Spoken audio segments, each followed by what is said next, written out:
Hello viewers, I am Deepti. Last year, many of my students have scored centum in ICSE Class 10 Biology, so the guidelines which I shared with them.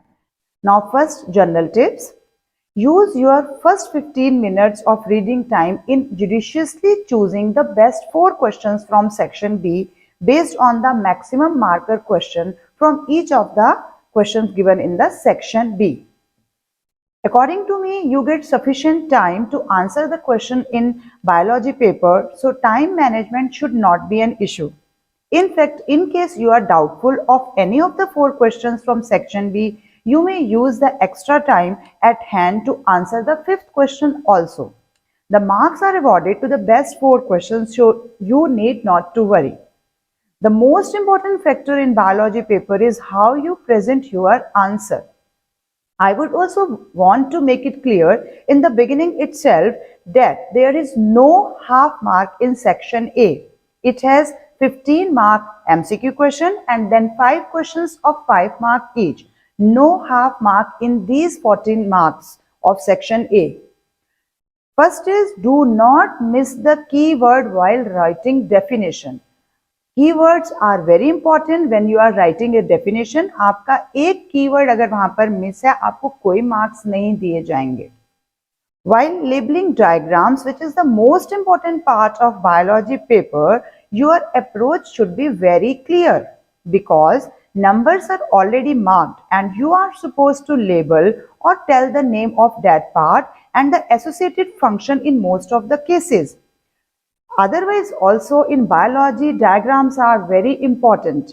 अगर आपने 10 year paper solve किए हैं तो आपने देखा होगा कितने सारे डायग्राम्स बायोलॉजी में कवर होते हैं every year. In fact, in each and every question diagram is there. Sometimes it is used to draw and sometimes diagram is already drawn and you need to only label it. So आपको proper knowledge होनी चाहिए उस diagram के बारे में, ताकि अगर आपको वो बनाने के लिए आ जाएगा तो भी आपको उसका लेबल करना अच्छे से आ जाए, और अगर ऑलरेडी डायग्राम ड्रॉन है तो आपको लेबल पार्ट की आइडेंटिफिकेशन बहुत अच्छी पता होनी चाहिए. While practicing a diagram, give the function of the labeled part so that you can relate the function accordingly. मैं ये सजेस्ट करूंगी जब आप डायग्राम्स ड्रॉ करते हो, जितने भी लेबल्ड पार्ट्स हैं उसी डायग्राम के साथ में जब आप प्रैक्टिस करो, हर लेबल्ड पार्ट का एक एक फंक्शन लिख के रखो ताकि आपको पता हो कि ये लेबल्ड पार्ट है, इसका ये फंक्शन है.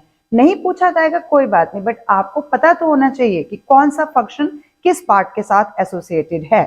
If your identification is wrong, the function will obviously be incorrect. For example, function of lenticels is to allow respiratory gases to pass in and out and also take part in transpiration. तो आपका function तभी ठीक होगा जब आपकी identification ठीक होगी, चाहे वो क्लोरोप्लास्ट रिलेटेड होगा चाहे किसी भी पार्ट के साथ होगा. While answering the differentiate between questions, write only the differences related with the criteria given in bracket if given. For example, differentiate between mitosis and meiosis on the basis of number of daughter cells produced. Then, only 2 daughter cells and 4 daughter cells. This difference can be given. Any other difference, even if it is associated with mitosis and meiosis, would be wrong and will not fetch you any mark. In choose the odd one out type questions, you should correctly name the category to which other terms belong, because either of the wrong answers will not be able to fetch a mark. अगर आपने odd one out गलत choose कर दिया, वैसे भी term गलत हो जाएगी, और अगर आपने वो टर्म ठीक बताई लेकिन बाकी टर्म्स के साथ जो जुड़ा हुआ टर्म आपको देना है वो गलत है तो भी आपको मार्क्स नहीं मिलेंगे, क्योंकि ये सेक्शन ए में नॉर्मली होगा और सेक्शन ए में हाफ मार्क है ही नहीं है. While giving reasons, answer should be compact and mention the correct process behind the given statement. उसी रीजन के साथ जुड़ा हुआ प्रोसेस का नाम देना है. अगर गटिशन है तो गटिशन का ही देंगे, ब्लीडिंग है तो ब्लीडिंग का ही देंगे, जो टर्म है डीप्लाज्मोलिसिस है, जो कीवर्ड है वो उसके पीछे रहना चाहिए. In rewrite the correct logical sequence questions, even a single term will change the meaning of the whole sequence and you will get 0 mark for the whole answer. आप खुद सोचो, एक भी टर्म आगे हो गई या पीछे हो गई तो पूरी सीक्वेंस ही चेंज हो गई. अगर मान लेते हैं ब्लड क्लॉटिंग की सीक्वेंस है, उसमें एक भी आप नाम आगे पीछे कर दोगे तो चेन तो प्रॉपर सीक्वेंस नहीं ले पाएगी, तो आपको कोई भी मार्क्स नहीं दिया जाएगा. Next, in match the following type questions, you need to write the column 1 item and then appropriate one from the column 2 should be written against the correct one. Do not mess up by joining them with lines. अब आप छोटे बच्चे नहीं हैं कि line से डाल के उनको मैच करेंगे. Moreover, one or two items will be given extra in column 2. So appropriate knowledge is must to attempt them. तो ध्यान से उनको मैच करना है. पहले कॉलम ए के लिखनी है, फिर जो उनका करेक्ट आंसर है कॉलम बी का सिर्फ वही कॉलम ए के आगे लिखना है. कुछ जो एक्स्ट्रा वर्ड्स है उनको हम छोड़ देंगे. State the exact location of structures should be given appropriately, like location of adrenal gland is at the top of each kidney and are enclosed in a connective tissue capsule. तो पूरी location देनी है आपने, वो किस चीज के ऊपर है, किसके बिसाइड है, किसके नीचे है. सिर्फ एक वर्ड बोल के खत्म नहीं कर देना आंसर को. If you are asked to draw a diagram, in this case remember a diagram without proper labeling is nothing.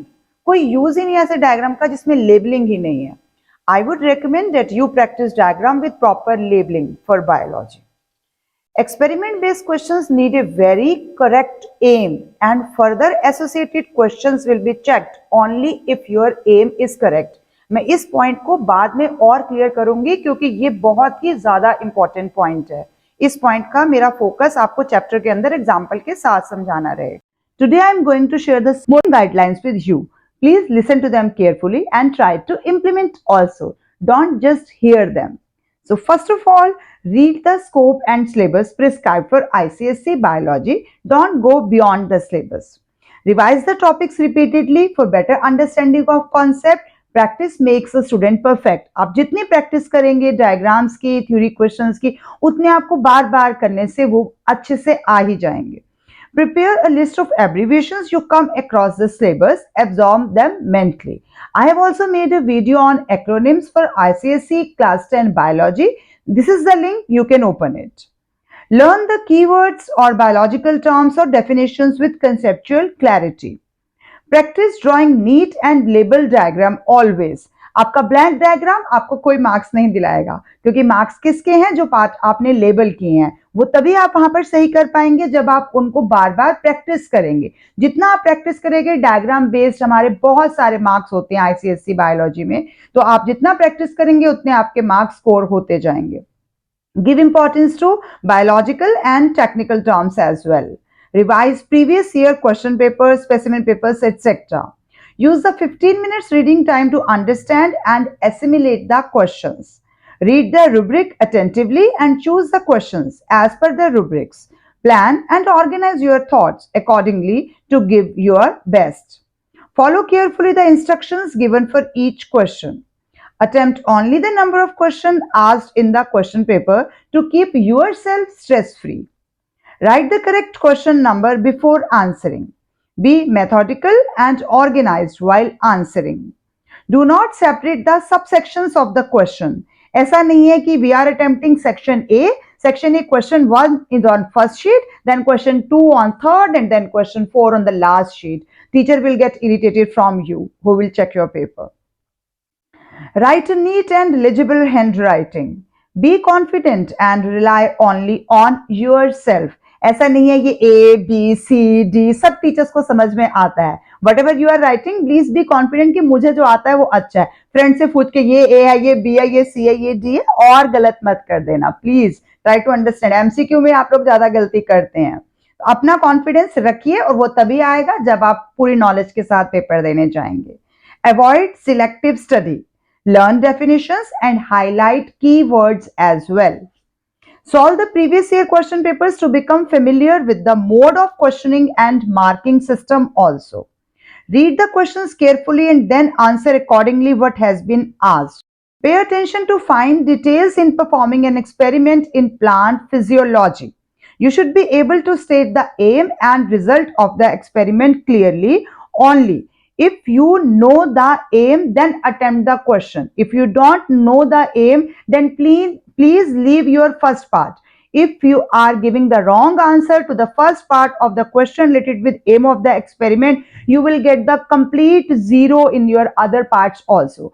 अगर आपको aim of the experiment अच्छे से नहीं पता है तो प्लीज उस क्वेश्चन के फर्स्ट पार्ट को छोड़ दीजिए, उसे अटेम्प्ट मत कीजिए। बाकी 4 पार्ट्स आपको आते हैं, आप उनको अटेम्प्ट कीजिए, आपको उनके मार्क्स मिलेंगे। लेकिन अगर आपने एम गलत लिख दिया तो आपको उस आंसर के टोटली 0 मिलेगा। क्लैरिटी के लिए आप प्रीवियस ईयर की वीडियो देख सकते हैं, जैसा कि मैंने आपको अभी कहा। Mark the 4 questions you know best in section 2. Follow carefully the instructions given for each question. Go through your answers carefully and check for mistakes in terms of spellings or expression. Do not be in a hurry to conclude an answer. Never omit any part of a question. The best suggestion is leave a few lines after attempting the question, उसके बाद ताकि आपको बाद में भी अगर कोई part दिखाई देता है तो you can use those lines जो आपने पहले स्टार्टिंग में वहां छोड़ी थी। Practice writing the overall balanced equation for photosynthesis. Revise your answers thoroughly after completion so as to eliminate errors or terms और वर्ड्स मिस्ड आउट। जब आप खुद का ही लिखा हुआ दोबारा रीड करेंगे तो आपको उसके अंदर भी कुछ गलतियां मिल सकती हैं, जो आपने ही लिखा है उसमें गलतियां आपको जल्दी मिलेंगी, तो उनको जरूर रिवाइज कीजिए। पहले पूरा पेपर रिवाइज किए बिना कभी भी एक्स्ट्रा क्वेश्चन करने की हड़बड़ाहट में उनको मत छोड़ दीजिए जो आपको अच्छे से आते हैं, यानी कि बेस्ट 4 आपके जो सेक्शन बी के हैं। Comprehend what is being asked before beginning to write your answers. पहले से सोचिए कि मुझे इसमें क्या लिखना है, यानी कि जस्ट पेपर हाथ में आया और हमने लिखना स्टार्ट कर दिया। Follow the pattern of the example if given for a question. कई बार आपको एग्जाम्पल दिया जाता है कि जैसे ये ऑड वन आउट है, इस तरह से है, तो आपने बाकी भी इसी तरह से करने हैं। तो एक एग्जाम्पल को देखने से आपको आइडिया लग जाएगा कि this is to this then what is to this, वो बीच में आपका पास रेशियो वाला साइन आता है। तो उस तरह के क्वेश्चंस के लिए आप एग्जाम्पल को पहले देखिए, कॉम्प्रिहेंड कीजिए कि मुझे इसके अंदर नया क्या पूछा जा रहा है जो मैंने करेक्टली आंसर देना है। Definitions and explanations of biological terms must be precise होनी चाहिए एंड कंप्लीट होनी चाहिए, और आंसर में कीवर्ड्स को अंडरलाइन कीजिए। अगर आपके कीवर्ड्स गलत होंगे तो आपको वैसे भी मार्क्स नहीं मिल पाएंगे। इस तरह की सजेशंस आपको ओसवाल बुक्स के अंदर दी गई हैं, आप आराम से इसके अंदर भी ये सजेशंस ले सकते हैं। मोरओवर इनमें आपके पास 10 सैंपल पेपर्स दिए गए हैं, स्पेसिमेन पेपर सॉल्व है, कुछ क्वेश्चन पेपर टोटली सॉल्व है, कुछ क्वेश्चन पेपर आपके सेल्फ इवैल्यूएशन के लिए जिसके लिए आपको हिंट्स भी एंड में दी गई हैं। तो ये अच्छी बुक्स है, बाय चांस मेरे स्टूडेंट ने परचेज करी तो मैं आपके साथ शेयर कर पा रही हूँ, तो आप इनको भी लेकर देख सकते हैं। Otherwise I am not imposing it on you. आप देखिए पहले क्या है इसके अंदर, उसी के बाद परचेज कीजिए, क्योंकि देखना रहेगा कि हाँ जी हमारे पास इसके अंदर क्या क्या है। हर चैप्टर से रिलेटेड कुछ टिप्स दी गई हैं, गाइडलाइंस दी गई हैं, और तो और प्रीवियस ईयर में बच्चे किन क्वेश्चंस में ज्यादा गलती करते हैं वो क्वेश्चंस भी आपके साथ शेयर किए गए हैं। तो अगर हम उन क्वेश्चन से गो थ्रू करते हैं तो इट मींस हमें पता चल जाता है कि हम कहाँ कहाँ गलत हो सकते हैं। तो ये ओसवाल बुक्स है, आईसीएसई के लिए पर्टिकुलरली बनाई गई है। Please listen carefully to this point कि आपको एम ऑफ द एक्सपेरिमेंट बहुत क्लियर होना चाहिए, उसके साथ एसोसिएटेड जितनी भी इंफॉर्मेशन है वो आपको बिल्कुल अच्छे से मेमोरी में इम्बाइब होनी चाहिए। जहां भी बुक में डायग्राम दिया जाता है नीचे एक लाइन दी जाती है जो उसी का एम आपको बता रही होती है।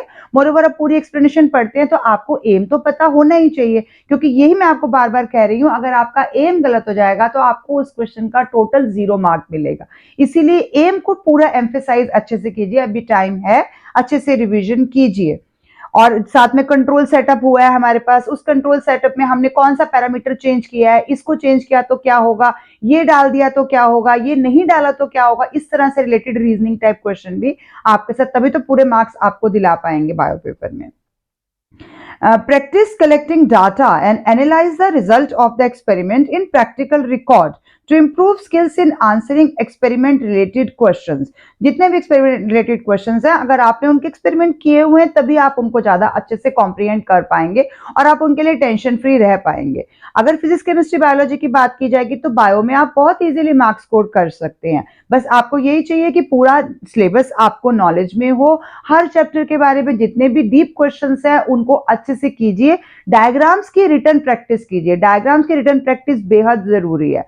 इसके अलावा जितने भी प्रैक्टिस पेपर्स आप सॉल्व कर सकते हैं, प्रीवियस ईयर पेपर सॉल्व कर सकते हैं, जितना एक्स्ट्रा मटेरियल वर्कशीट टीचर आपके साथ शेयर करती हैं, ये सारी चीजें अच्छे से कीजिए। स्पेसिमेन पेपर पिछले साल का, पिछले सालों के इनफैक्ट आप सॉल्व कीजिए। मैंने लास्ट ईयर का भी स्पेसिमेन पेपर भी बनाया है, बोर्ड का पेपर का भी सोल्यूशन है, वो भी वीडियो आप देख सकते हैं। उसमें एक एक क्वेश्चन डिटेल में बताया गया, आपके साथ शेयर किया गया, कुछ लिख के करे हैं सॉल्व, कुछ आपको ओरली डिस्कस किए गए हैं, तो आप वहां से भी उन क्वेश्चंस की नॉलेज ले सकते हैं, but please try to solve them. जितना आप प्रीवियस ईयर्स करेंगे उतना आपको ज्यादा नॉलेज हो जाएगी सब्जेक्ट के बारे में कि किस तरह के क्वेश्चंस आपकी आंखों के सामने आने पर हैं। अगर हमारे आंखों के सामने जो आने वाला है उसको हम पहले से ही जानते होंगे तो हम उनको बहुत अच्छे से पहचान जाएंगे क्योंकि हमने उनको पहले देखा होगा। Thank you for watching till the end. Keep watching, sharing and subscribe to my channel.